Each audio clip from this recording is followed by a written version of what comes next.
Hello दोस्तों, हिमाचल ज्ञान भंडार में आपका स्वागत है। तो दोस्तों, जैसे कि हमने फॉरेस्ट गार्ड 2015 के क्वेश्चन पेपर को डिस्कस किया था, उसमें हमने 44 क्वेश्चन को डिस्कस कर लिया था। तो आज हम उससे आगे डिस्कस करेंगे। तो चलिए स्टार्ट करते हैं।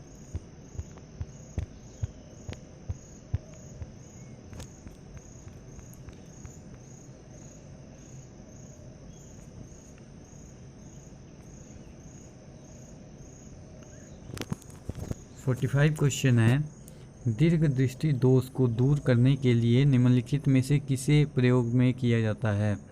तो किसका उपयोग किया जाता है जब हाइपरोमेट्रोपिया को हम करेक्ट करना हो, उसको हमने सही करना हो।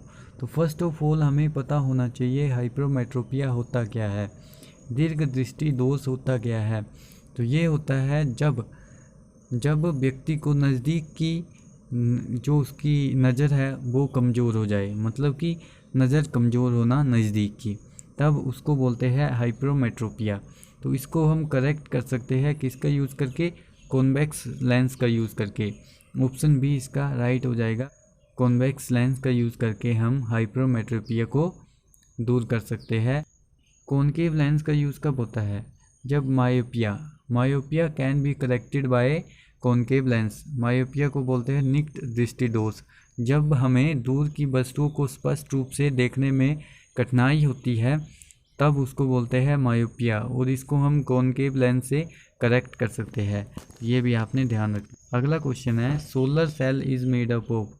तो सोलर सेल बना होता है सिलिकॉन का। ऑप्शन बी इसका राइट हो जाएगा।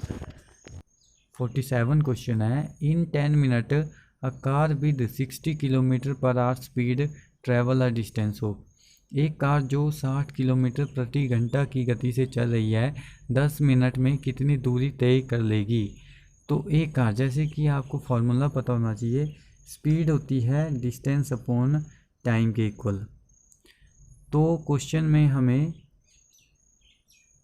स्पीड दी गई है, स्पीड हमारे पास दी गई है 60 किलोमीटर पर आवर, टाइम हमारे पास दिया गया 10 मिनट। जैसे कि आंसर दिए गए हैं किलोमीटर में, तो जैसे कि हमारे पास टाइम दिया गया है 10 मिनट, तो ये मिनट में दिया गया है, इसको हमने चेंज करना है किलोमीटर में, क्योंकि ऑप्शन सभी किलोमीटर में है। तो हम जानते हैं 1 hour is equals to 60 minute. तो 1 मिनट कितनी हो जाएगी, 1 मिनट हो जाएगी 1/60। तो 10 मिनट हमारे पास दी गई है, तो 10 मिनट हो जाएगी 10/60। इसका मतलब है 10 मिनट 1/6 आवर के इक्वल हो जाएगी। तो अब हम फार्मूले में इसका यूज़ करके हम निकाल सकते हैं। तो फार्मूला क्या होता है स्पीड का formula distance upon time.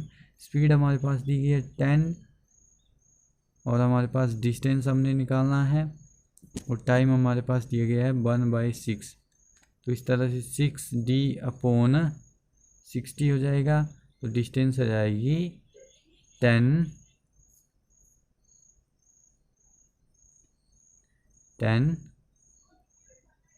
Kilometre. तो इसका आंसर हो जाएगा फिर ऑप्शन ए, इसका राइट हो जाएगा। तो इस तरह से आपने इस क्वेश्चन को सॉल्व करना है।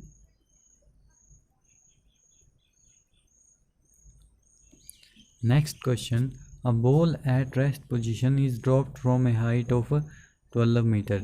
On striking to the ground, it loses 25% of its kinetic energy. What will be the height of its bounce?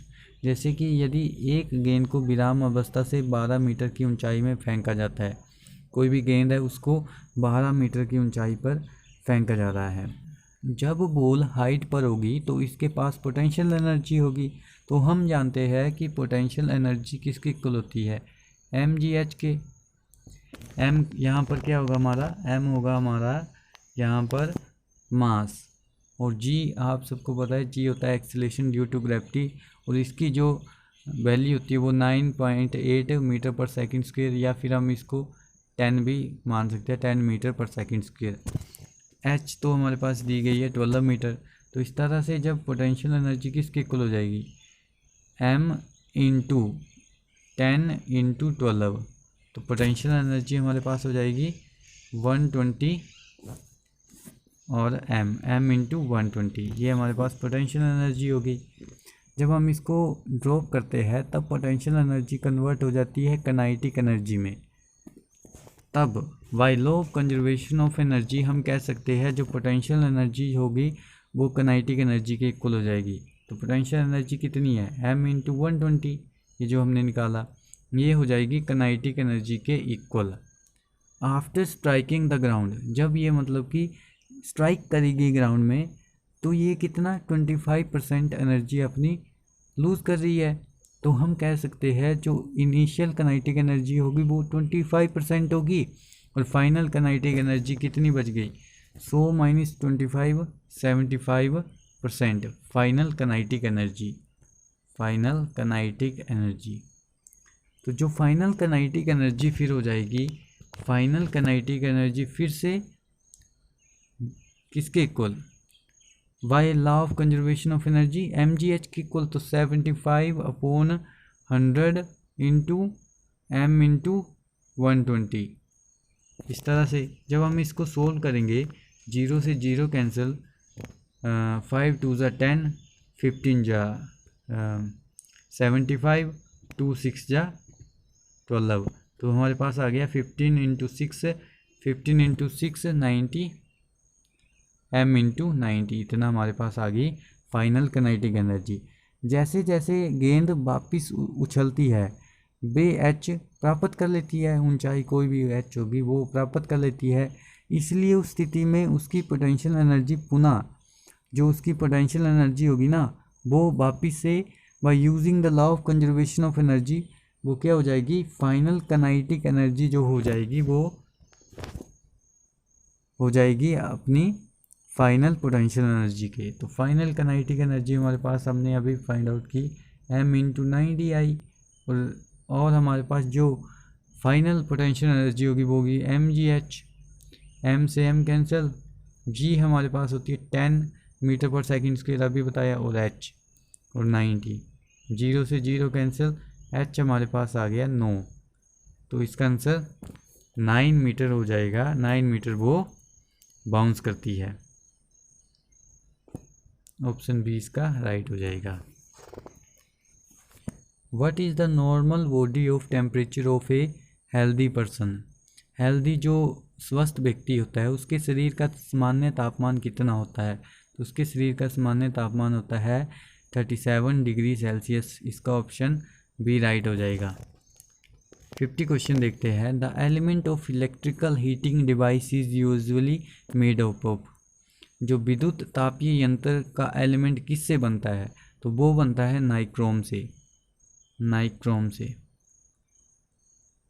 Nichrome से बनता है, जो कि ऑप्शन में दिया ही नहीं है। तो इस तरह से इसको ऑप्शन दिया नहीं है तो इसका मतलब ऑप्शन गलत होंगे। तो आपने ये याद रखना है जो एलिमेंट होता है इलेक्ट्रिकल हीटिंग डिवाइस का वो बना होता है नाइक्रोम से, तो आपने ये याद रखना है। अगला क्वेश्चन करते हैं। बैक्टीरिया ने jar double every day, if the jar is filled in 30 days, how many day will it take to fill 1/4 of the jar. तो इसको आपने सोल्व कर लेना है, तो इसका आंसर हो जाएगा 24 डेज़ में। इस तरह से जैसे फर्स्ट डेज में वो हो गया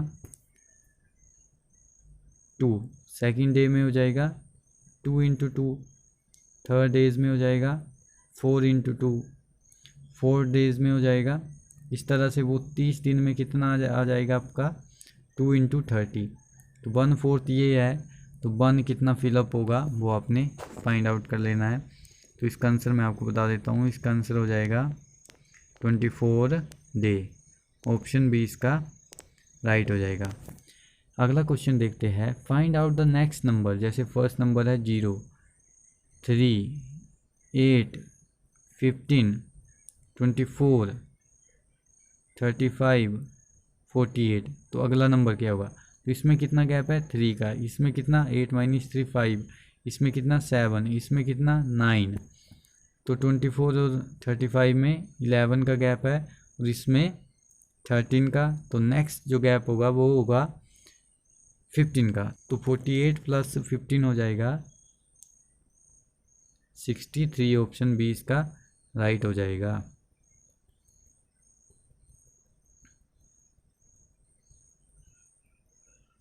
अगला क्वेश्चन देखते हैं। 5 अंकों की सबसे छोटी संख्या जो 1 से शुरू हो और 3 से समाप्त हो जाए। तो इसको तो हम ऑप्शन से ही सोल्व करेंगे। जैसे ये ऑप्शन ए दिया गया है 11103, सेकंड दिया गया है 11003, थर्ड दिया है 10003, 10013। तो इस तरह से 4 ऑप्शन दिए हैं। तो इसमें जो होगा वो होगा 10003, ऑप्शन सी इसका राइट हो जाएगा, क्योंकि ये सबसे छोटा है। उसके बाद ये है, फिर देन आपका ये है और सबसे बड़ा ये है। तो सबसे छोटा ऑप्शन सी इसका राइट हो जाएगा। नेक्स्ट क्वेश्चन देखते हैं। Find out the correct answer of A B C. अगर ए बी सी हमारे पास दिया गया है सी डी ई, तो जी एच आई कितना हो जाएगा? तो जी एच आई हो जाएगा आई जे के, इस तरह से, क्योंकि ये सी से स्टार्ट है। नेक्स्ट सी डी ई, इस तरह से आई जे के। तो ऑप्शन ए इसका राइट हो जाएगा। ऑप्शन ए इसका राइट आंसर है। If multiply mean division. अगर डिवीज़न है एंड डिवीज़न अगर मल्टीप्लाई हो जाए और प्लस अगर माइनस हो जाए तो आंसर कितना हो जाएगा? अगर जो डिवीज़न है वो क्या हो जाए? मल्टीप्लाई, तो 2 × 3 हो जाएगा ये, ठीक है। और जो मल्टीप्लाई है वो कितना हो जाए? वो हो जाए आपका डिवाइड, और प्लस क्या हो जाए? प्लस हो जाए आपका माइनस। तो इस तरह से इक्वेशन बन जाएगी 2 × 3 डिवाइड 1 - 4। तो इसमें बोर्ड मास रूल यूज़ होगा। तो बोर्ड मास रूल का क्वेश्चन फॉरेस्ट गार्ड में हमेशा ही पूछा जाता है, तो आपने बोर्ड मास रूल को ज़रूर पढ़ के जाना है। तो बोर्ड मास में होता है, सबसे पहले हम बोर्ड मास में डिवीज़न पार्ट को सोल्व करते हैं। तो 3 को 1 से डिवाइड करने पर 3 आता है, गुणा 3 - 4। उसके बाद हम क्या करेंगे? मल्टीप्लाई पार्ट को सोल्व करेंगे, 6 - 4, तो हमारा आंसर आ जाएगा 2। तो इसका राइट आंसर ऑप्शन बी हो जाएगा 2।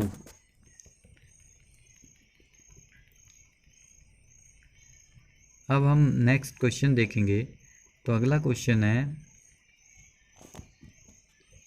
Find the missing number. जैसे हमारे पास ये दिया गया है 2 3 4 24 10 5 3 150। तो इसमें हम देख रहे हैं 2 3 4। 2 3 4 को जब हम मल्टीप्लाई करेंगे तो हमारे पास हो जाएगा 2 × 3 6, 6 × 4 24। इसी तरह से हम अगले को करेंगे 10 × 5 50 और 50 × 3 150। नेक्स्ट को देखेंगे हम 12 इंटू, ये जैसे क्वेश्चन मार्क है इसको हम x मान लेते हैं, इंटू 10 = 360, इस तरह से दिए गया है। तो जब हम 12 × 10 करेंगे तो 120x आ जाएगा और 360 आ जाएगा। जब हम इसको ये मल्टीप्लाई में =2 के दूसरे साइड लेके जाएंगे 360/120, और इसको ये 3 से डिवाइड हो जाए। ऑप्शन डी इसका राइट हो जाएगा। Next question, find out the correct figure. Figure हमने देखनी है, जैसे हमारे पास दी गई है, फर्स्ट दी गई है इस तरह से। तो इसमें आप देख रहे हैं ये जो फिगर है ये इस तरह से है। नेक्स्ट में ये एंटी क्लॉकवाइज, जैसे क्लॉकवाइज क्या होता है, ये जो आपकी घड़ी होती है क्लॉकवाइज इस तरह से चलती है। 12 होता है, फिर 1 2 3, जो आर वाली घड़ी है उसकी बात कर रहा हूँ मैं, तो 1 2 3। तो इसमें उल्टी तरफ चल रही है एंटी क्लॉकवाइज। तो इस तरह से आ गई ये त्रिभुज, फिर उसके बाद फिर यहाँ आ गई, फिर उसके बाद यहाँ आ गई। तो उसके बाद नेक्स्ट कहाँ जाएगी? यहाँ, तो यहाँ पर आ जाएगी, हो जाएगा यहाँ पर हुआ था ना हमारा। तो उस तरह से हमने देख लिया, इसका ऑप्शन डी राइट हो जाएगा। Next question, find out the correct number. जैसे इस ट्राइंगल में दिया गया है 3 4 5 2, इस तरह से 2 3 4 5। नेक्स्ट में दिया गया है 5 6 7 8 5 6 7 8। तो इसमें क्या होगा फिर 8 9 10 11। तो ऑप्शन बी इसका राइट हो जाएगा। नेक्स्ट क्वेश्चन है, मोहन सोहन से 3 साल छोटा है। तो मोहन किससे? सोहन से 3 साल छोटा है। तो सोहन की हम मान लेते हैं x। मोहन की हम मान लेते हैं, मोहन 3 साल छोटा है तो x माइनस 3 हो जाएगा। अब आगे क्या बोल रहा है, आगे बोल रहा है रमेश से 3 साल बड़ा है, कौन, मोहन। तो मोहन रमेश से, तो रमेश की हमने मान ली बाय, वो मोहन रमेश से 3 साल बड़ा है तो बाय प्लस 3। अब ये मोहन है, ये भी मोहन है, ये इक्वल होंगे, तो हमने मान ली x माइनस 3 बाय प्लस 3 के इक्वल है। तो इस तरह से जब हम इस इक्वेशन को सोल्व करेंगे तो ये हमारी आ जाएगी bye minus 3 is equals two plus 3, और ये इस साइड आके प्लस हो जाएगा तो प्लस 6, तो x माइनस बाय इक्वल आ जाएगा 6 के। अब नेक्स्ट क्या बोल रहा है, सुरेश और रमेश जुड़वा है। इसका मतलब है जो सुरेश और रमेश की एज क्या होगी, वो इक्वल होगी। अगर रमेश बाय है तो सुरेश भी बाय होगा, तो सुरेश की एज भी बाय होगी, ठीक है। अब नेक्स्ट क्या बोल रहा है, नेक्स्ट बोल रहा है तो how many years older is Sohan, Sohan कितना बड़ा है सुरेश से, ये क्वेश्चन है। तो सोहन की एज कितनी है, x है, और सुरेश की एज y है, तो ये इक्वेशन से ही हम इसको सोल्व कर सकते हैं। सोहन x है, ये बड़ा है 6 प्लस बाई से, मतलब कि बाई से ही, अगर बाई की एज कुछ भी है, बाई कौन है, बाई सुरेश है। बाई हमने माना रमेश को था, लेकिन रमेश और सुरेश जुड़वा है, यानी कि सुरेश की एज भी बाई होगी, तो x कितना बड़ा हो जाएगा, x का मतलब है सोहन कितना बड़ा हो जाएगा, 6 साल बड़ा हो जाएगा, 6 प्लस बाई है इसलिए। तो इस तरह से इसका आंसर ऑप्शन सी राइट हो जाएगा। अगला क्वेश्चन है भारतवर्ष के राष्ट्रपति कौन है। तो ये क्वेश्चन तो 2015 का था, तो उस हिसाब से इन्होंने ऑप्शन डाले हैं, लेकिन जो हमारे वर्तमान के राष्ट्रपति है उनका नाम है रामनाथ कोविंद, और ये 14 नंबर के हमारे राष्ट्रपति है, तो ये आपने याद रखना है। अगला क्वेश्चन देखते हैं, सतलुज का उद्गम स्थान कौन सा है। तो सतलुज का उद्गम स्थान है मानसरोवर, ये तिब्बत के कैलाश पर्वत से निकलती है, तिब्बत के कैलाश के मानसरोवर से ये निकलती है। और ये किन्नौर में कहाँ से प्रवेश करती है, ये किन्नौर में सिपकी नामक स्थान से हिमाचल प्रदेश के किन्नौर जिले में ये प्रवेश करती है, तो ये भी इम्पोर्टेंट है, ये भी आपने ध्यान में रखना है। नेक्स्ट क्वेश्चन है which district in HP gets minimum rainfall. तो सबसे कम वर्षा कौन से ज़िले में होती है, तो सबसे कम होती है लाहौल स्पीति में, और सबसे अधिक कांगड़ा में, क्योंकि कांगड़ा के धर्मशाला में सबसे अधिक वर्षा होती है, धर्मशाला में सबसे अधिक, कांगड़ा के धर्मशाला में सबसे अधिक वर्षा होती है, तो ये भी आपने याद रखना है। अगला क्वेश्चन है which state falls in north of HP। Himachal Pradesh के दक्षिण में कौन सा राज्य स्थित है, तो दक्षिण में कौन सा है, दक्षिण में है हरियाणा, हरियाणा हिमाचल प्रदेश के दक्षिण में स्थित है, और उत्तराखंड हिमाचल प्रदेश के दक्षिण पूर्व में स्थित है। दक्षिण पूर्व में उत्तराखंड है, और पश्चिम में पंजाब है, उत्तर में जम्मू कश्मीर है, और पूर्व में चीन है, तो ये सभी आपने याद रखने हैं। अगला क्वेश्चन है हिमाचल प्रदेश का केंद्रीय पुस्तकालय कहाँ स्थित है। तो हिमाचल प्रदेश का जो सेंट्रल लाइब्रेरी है हिमाचल प्रदेश की, वो शिमला में है, ऑप्शन बी इसका राइट हो जाएगा। Next question where is Jim Corbett National Park. Jim Corbett National Park है, ये सबसे पुराना नेशनल पार्क है, ये आपने याद रखना है, ये इंडिया का सबसे पुराना नेशनल पार्क है, और ये उत्तराखंड में है, ये उत्तराखंड में है, जो कि ऑप्शन में दिया ही नहीं है, इस तरह से इसके ऑप्शन गलत हो जाएंगे। आपने ये याद रखना है कि जो जिम कॉर्बेट नेशनल पार्क है वो उत्तराखंड में है। अगला क्वेश्चन है how many players are in there in the field during a hockey match. Hockey match के मैदान के दौरान कितने खिलाड़ी होते हैं। तो जो हॉकी मैच होता है उसमें जो खिलाड़ी होते हैं एक टीम के वो होते हैं 11, लेकिन यहाँ पूछा है कि how many player are in there in the field during a match. Field में तो 22 होते हैं क्योंकि दोनों ही टीम खेल रही होती है, तो इस तरह से इसका ऑप्शन बी राइट हो जाएगा। सौरमंडल में सबसे चमकीला ग्रह कौन सा है। तो सौरमंडल में सबसे चमकीला ग्रह है शुक्र, ऑप्शन ए इसका राइट हो जाएगा। और जो मरकरी है, जो बुध है, वो सूर्य के सबसे नज़दीक ग्रह है, और मंगल ग्रह को हम लाल ग्रह कहते हैं, तो ये भी आपने याद रखना है। और बृहस्पति सबसे बड़ा ग्रह है, तो ये सभी आपने याद रखने हैं। सबसे जो ब्राइटेस्ट प्लैनेट है वो शुक्र है, सबसे नज़दीक बुध है, बृहस्पति सबसे बड़ा है, लाल ग्रह मंगल को कहते हैं, नीला ग्रह पृथ्वी को कहते हैं। नेक्स्ट क्वेश्चन, भारतवर्ष में सबसे बड़ा वीरता पुरस्कार कौन सा है? तो वीरता पुरस्कार सबसे बड़ा है परमवीर चक्र, ऑप्शन डी इसका राइट हो जाएगा। World TV day is observed on, तो वर्ल्ड टीवी डे कब मनाया जाता है? तो ये मनाया जाता है 24 मार्च को, ऑप्शन सी इसका राइट हो जाएगा। 71 क्वेश्चन है, चीड़ के डैश से बिरोजा निकाला जाता है? तो चीड़ के डैश से बिरोजा निकाला जाता है, चीड़ के तने के कास्ट से बिरोजा निकाला जाता है, ऑप्शन डी इसका राइट हो जाएगा। 72 क्वेश्चन है, कत्था और कच्छ किससे निकाले जाते हैं? तो ये निकाले जाते हैं खैर की कास्ट से, ऑप्शन ए इसका राइट हो जाएगा।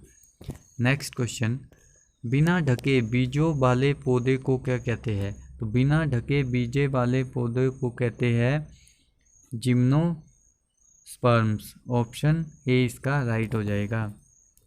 रेशम का कीड़ा डैश पर पाला जाता है? तो रेशम का कीड़ा जो शहतूत के पत्ते पर पाला जाता है, ऑप्शन सी इसका राइट हो जाएगा।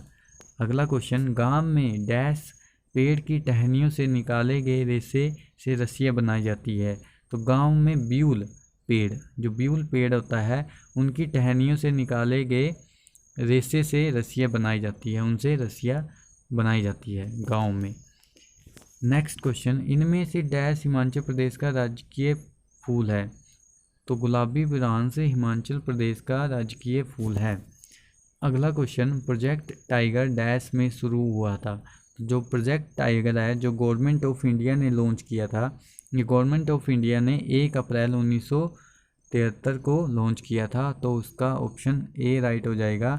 गवर्नमेंट ऑफ इंडिया ने ये लॉन्च किया था Project Tiger to promote conservation of tiger के लिए। Next question, which Indian state has highest percentage of forest cover in relation to geographical area? Geographical areas wise Arunachal Pradesh में सबसे अधिक वन क्षेत्र है, ऑप्शन ए इसका राइट हो जाएगा। अगला क्वेश्चन है, 1 हेक्टेयर वन भूमि में पॉपुलर के कितने पौधे चाहिए यदि उनकी आपस में दूरी 5 × 5 मीटर हो? अगर कोई भी पौधा है उनके बीच की दूरी 5 × 5 मीटर वो कवर करती हो, मतलब कितनी दूरी हो, तो 1 हेक्टेयर में कितने मीटर होते हैं? तो 1 हेक्टेयर में होते हैं 10,000 मीटर। जब हम 10,000 मीटर को इतने से डिवाइड करेंगे 5 × 5 से, तो वो उतने पौधे हमारे 1 हेक्टेयर वन भूमि में आ जाएंगे। तो जब हम इसको डिवाइड करेंगे 25 चौके 100, 400 पौधे हमारे आ जाएंगे, ऑप्शन डी इसका राइट हो जाएगा।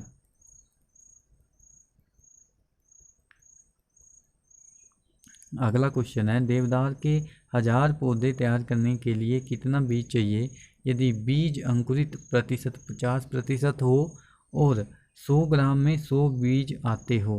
तो इसको जब हम सोल्व करेंगे तो इसका आंसर आ जाएगा 2000 ग्राम। तो इस तरह से दोस्तों हमने 2015 के क्वेश्चन पेपर को भी सोल्व कर दिया फॉरेस्ट गार्ड के। तो नेक्स्ट हम 2013 के क्वेश्चन पेपर को सोल्व करेंगे। तो अगर आपको वीडियो अच्छी लगती है तो वीडियो को लाइक करें, कमेंट करें, शेयर करें, और अगर आप इस चैनल पर नए हैं तो चैनल को सब्सक्राइब करना ना भूलें।